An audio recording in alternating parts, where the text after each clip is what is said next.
Welcome, travelers from near and far. I'm your host and storyteller, Timothy Majik. Please make yourself comfortable and join me this evening for a wondrous tale. Tonight we will be reading from the complete fairy tales of the Brothers Grimm, a caution to younger travelers. These stories are translated from their original German collections and may contain darker imagery than many of their American counterparts. With that, I present to you this evening a tale about the boy who went forth to learn what fear was. A father had 2 sons. The older was smart and sensible, could cope in any situation, while the younger was stupid and could neither learn nor understand anything. Whenever people encountered him, they said, "He'll always be a burden to his father." If there were things to be done, the older son was always the one who had to take care of them. Yet if his father asked the older son to fetch something towards evening or during the night, and if it meant he would have to pass through the churchyard or some other scary place, he would answer, "Oh no, father, I won't go there. It gives me the creeps." Indeed, he was afraid.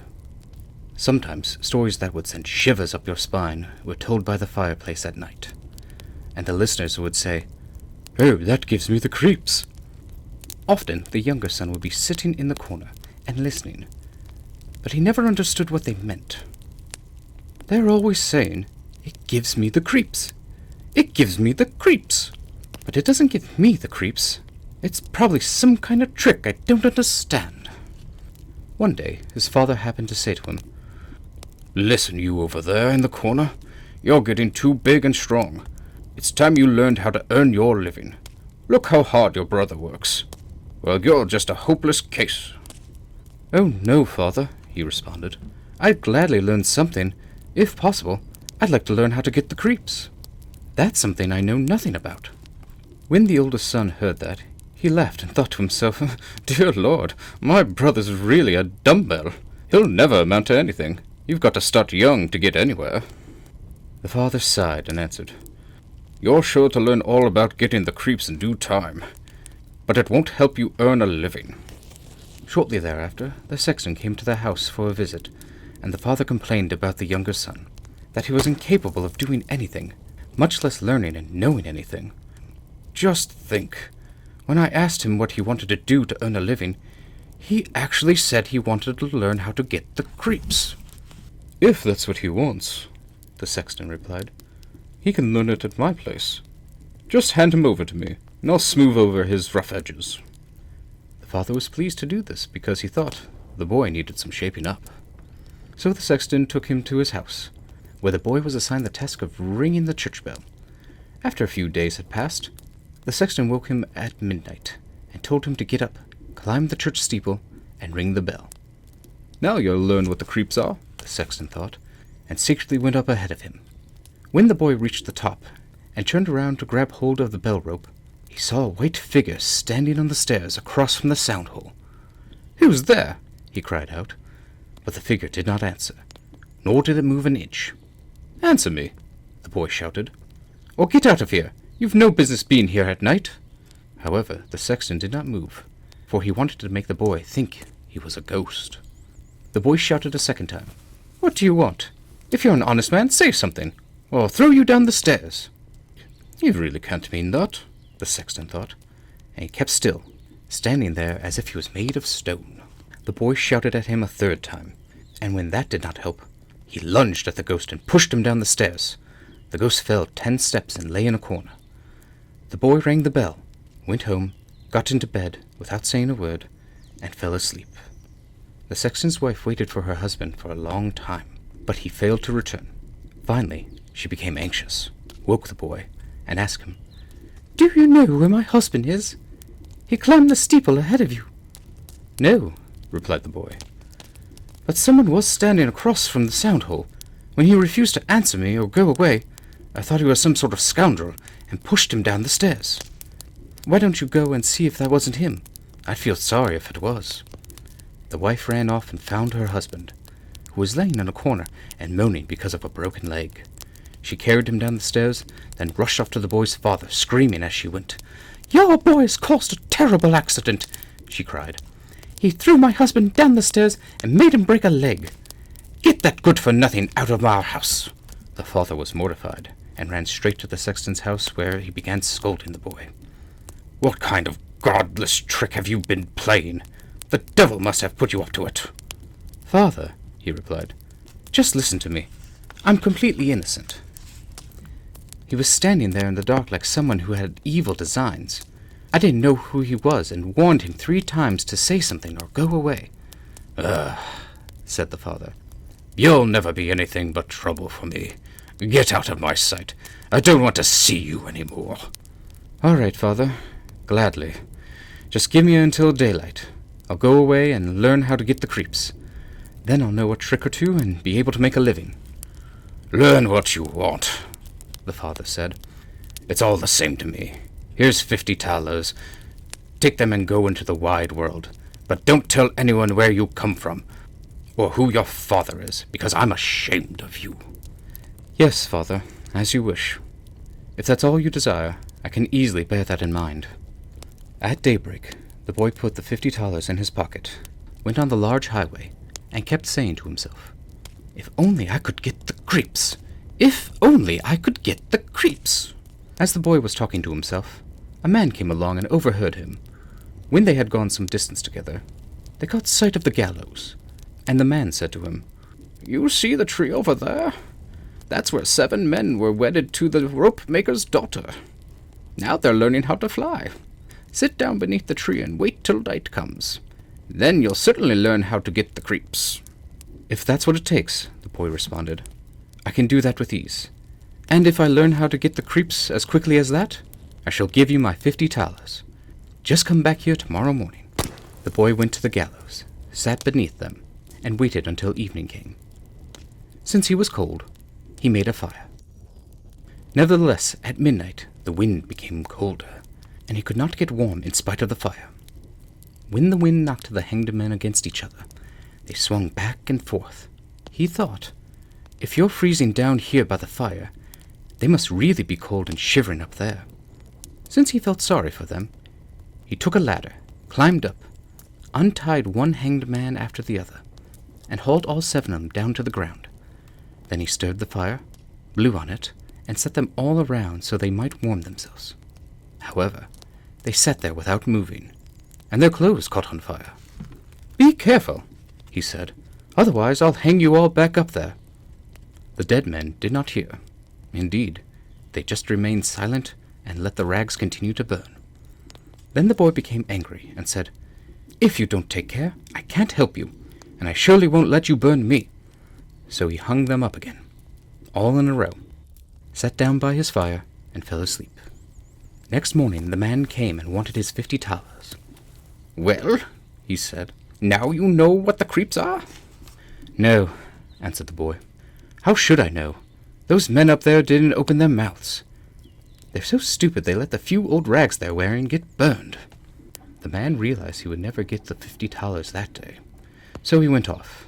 "Never in my life have I met anyone like that." The boy went on his way, and once again began talking to himself.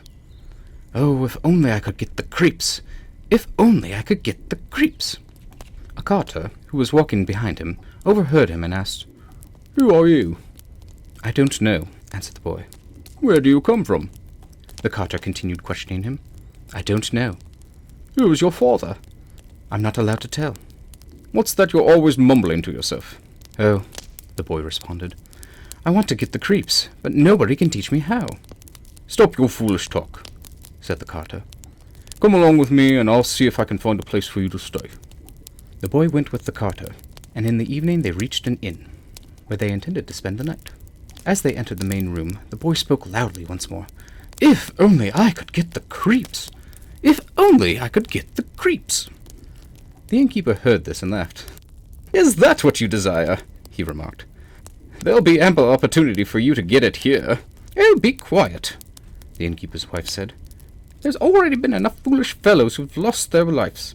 It would be a mighty shame if that boy with such pretty eyes never saw the light of day again." And the boy said, "It doesn't matter how hard it may be. I want to get the creeps. That's why I left home." He kept bothering the innkeeper until the man told him about the haunted castle nearby, where one could really learn how to get the creeps. All he had to do was to spend 3 nights in it. The king promised his daughter to anyone who would undertake the venture, and she was the most beautiful maiden under the sun. There was also great treasure in the castle guarded by evil spirits. Once the treasure was set free, there would be enough to make a poor man rich. Many men had already gone into the castle, but none had ever come out again. The next morning, the boy appeared before the king and said, "If I may have your permission, I'd like to spend 3 nights in the haunted castle." The king looked at him and found the boy to his liking. So he said, "You may request 3 things to take with you into the castle, but they must be lifeless objects." "Well then," he answered, "I'd like to have a fire, a lathe, and a carpenter's bench with a knife." The king had these things carried into the castle for him during the day.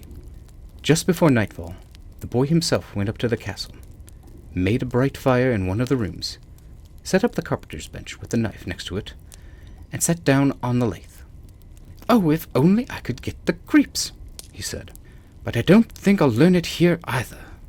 Towards midnight, he wanted to stir the fire again, but just as he was blowing on it, he suddenly heard a scream from the corner. "Meow, meow, they're freezing." "You fools," he cried out. "What are you screaming for? If you're freezing, come sit down by the fire and warm yourselves." No sooner did he said that than 2 big black cats came over with a tremendous leap, sat down beside him, and glared ferociously at him with their fiery eyes. After a while, when they had warmed themselves, they said, "Comrade, let's play a round of cards." "Why not?" he responded. "But first show me your paws." They stretched out their claws. "My goodness," he said, "what long nails you have! Wait, I've got to give them a good clipping." Upon saying that, he grabbed them by the scruffs of their necks, lifted them onto the carpenter's bench, and fastened their paws to the vise. "I was keeping a sharp eye on you two," he said, "and now I've lost my desire to play cards." Then he beat them to death and threw them into the water. But after he had put an end to those 2, and was about to sit down at his fire again, black cats and black dogs on glowing chains came from all the nooks and crannies. They kept coming and coming, so it was impossible for him to flee. They made a gruesome noise, stamping on his fire, tore it apart, and tried to put it out. He watched them calmly for a while, but when it became so awful that he could no longer stand it, he grabbed his knife and yelled, "Get out of here, you lousy creatures!" and started swinging the knife. Some of them ran away, while he killed the rest and threw them into the pond. When he returned to his place, he built up his fire again by blowing on the sparks and proceeded to warm himself. As he was sitting there, his eyelids grew heavy, and he felt a strong desire to sleep. Then he looked around and saw a large bed in the corner. "That's just what I'm looking for," he said, and lay down on it. Just as he was about to shut his eyes, the bed began to move by itself and raced all around the castle. "Keep it up," he said, "but go a little faster." The bed sped on as though it were being drawn by 6 horses. It rolled through doorways and up and down stairs. Then all of a sudden, bing bang, it turned upside down and lay on top of him like a mountain. But he flung the blankets and pillows in the air, climbed out and said, "Now, anyone else who wants a ride can have one." He lay down by the fire and slept until it was day. In the morning, the king came, and when he saw the boy laying on the ground, he thought he was dead and that the ghost had killed him. "What a pity. He was a handsome fellow," the king said. Upon hearing that, the boy sat up and said, "It's not over yet." The king was astonished, but also glad, and asked him how things had gone. "Very well," he answered. "1 night's over and done with. The other 2 will pass also." Then he went to the innkeeper, who gaped at him in amazement. "I never expected to see you alive again," he said. "Have you learned now what the creeps are?" "No," he said. "It's no use. If only someone could tell me." The second night he went up to the castle, sat down at the fire, and repeated his old refrain, "If only I could get the creeps." Towards midnight, he heard a lot of noise and rumbling. First softly, then louder and louder. Soon it became quiet for a while, until suddenly, with a loud cry, half a man tumbled down the chimney and fell right at his feet. "Hey there," cried the boy. "There's half missing. This isn't enough." Once again, the noise began. There was a roaring and howling, and the other half came tumbling down. "Wait," said the boy. "I'll just give the fire a little stir for you." After he had done that, he looked around and saw that the two pieces had joined together to form a gruesome-looking man who was now sitting in his place. "That wasn't part of the bargain," said the boy. "The bench is mine." The man tried to push him away, but the boy did not let him. Instead, he gave the man a mighty shove and sat back down in his place. Suddenly, more men came tumbling down the chimney, one after the other, and they brought 9 dead men's bones and 2 dead men's skulls, set them up, and they began to play a game of 9 pins. The boy felt a desire to play as well and asked, "Hey, can I play too?" "Yes, if you have money." "Money enough," he answered, "but your balls aren't round." He took the skulls and put them in the lathe and turned them until they were round. "Now they'll roll much better," he said. "Hooray, let's have some fun." He joined their game and lost some of his money. But when the clock struck 12, everything disappeared before his eyes, and he lay down and fell asleep in peace. The next morning the king came to inquire about him, and he asked, "How did things go for you this time?" "I played a game of 9 pins," he said, "and lost a few hellas." "Did you get the creeps?" "Not at all," he responded. "I've had a lot of fun. If only I knew what the creeps were." The third night he sat down on his bench again, and said quite sadly, "If only I could get the creeps." When it grew late, 6 huge men came in carrying a coffin. Then he said, "Aha! That must be my cousin who died a few days ago." He signaled them with his finger and cried out, "Come here, little cousin, come here." They set the coffin on the ground. He went over and lifted the lid. There was a dead man lying inside, and the boy felt his face, which was as cold as ice. "Wait," he said, "I'll warm you up a bit." He went to the fire, warmed his hands, and placed it on the dead man's face, but it remained cold. So he took the dead man out and set him near the fire. Then he put him on his lap and rubbed his arms until the blood began circulating again. When that did not work either, the boy recalled that 2 people can warm each other up when they lay in bed together. So he brought the man to the bed, covered him, and lay down beside him. After a while, the dead man got warm and began to move. "You see, cousin," said the boy, "what if I hadn't warmed you?" But the dead man shouted, "Now I'm going to strangle you." "What?" the boy responded. "Is that my thanks? I'm going to put you right back in your coffin." He lifted him up, tossed him inside, and shut the lid. Then the 6 men returned and carried the coffin away. "I can't get the creeps," the boy said. "I'll never learn it here, no matter how long I live." Just then, a ghastly-looking man entered. He was old and larger than the others, and had a long, white beard. "Oh, you scoundrel," the man cried out. "Now you'll learn what the creeps are, for you're about to die." "Not so fast," said the boy. "If I'm about to die, you'll have to get me first." "Don't worry, I'll get you," said the monster. "Easy does it. Don't talk so big. I'm just as strong as you, if not stronger." "We'll see about that," said the old man. "If you're stronger than I am, I'll let you go. Come, let's give it a try." He led the boy through the dark passages to a smithy, picked up an axe, and drove an anvil right into the ground with one blow. "I can do better than that," the boy said. He went over to the other anvil. The old man, with his white beard hanging down, drew near him to watch. The boy grabbed the axe, split the anvil in 2 with one blow, and wedged the old man's beard in the middle. "Now I've got you," the boy said. "It's your turn to die." He seized an iron and beat the old man until he whimpered and begged the boy to stop and promised to give him great treasures. The boy pulled out the axe and let him go. The old man led him back into the castle and showed him 3 chests full of gold in a cellar. "One of them," he said, "belongs to the poor, the second to the king, and the third is yours." Just then the clock struck 12, and the ghost vanished, leaving the boy standing in the dark. "I'll find my way out of here all the same," he said, and groped about until he found his way back into his room, where he fell asleep by the fire. In the morning the king came and said, "Now you must have learned what the creeps are." "No," he answered. "What are they?" My dead cousin was here, and a bearded man came. He showed me a great deal of money down in the cellar, but nobody told me what the creeps are." Then the king said, "You've saved the castle and shall marry my daughter." "That's all fine and good," he answered, "but I still don't know what the creeps are."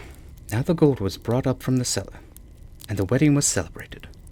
The boy loved his wife dearly and was very happy, but he still kept saying, "If only I could get the creeps! If only I could get the creeps!" After a while, his wife became annoyed by that. But her chambermaid said, "Don't worry, I'll make sure he gets to know what the creeps are." She went out to a brook that ran through the garden and fetched a bucket full of minnows. That night, when the young king was sleeping, his wife pulled the covers off him and poured the bucket of cold water and minnows on him. Then the little fish began flapping all over him, causing him to wake and exclaim, "Oh, I've got the creeps! I've got the creeps! Now I know, dear wife, just what the creeps are." The end. Thank you for joining me this evening. I hope you've enjoyed tonight's reading. If you have, kindly let other travelers know where they may relax and enjoy a good story. I hope to see you again soon, good wayfarer. Until then, may your journey be a safe one.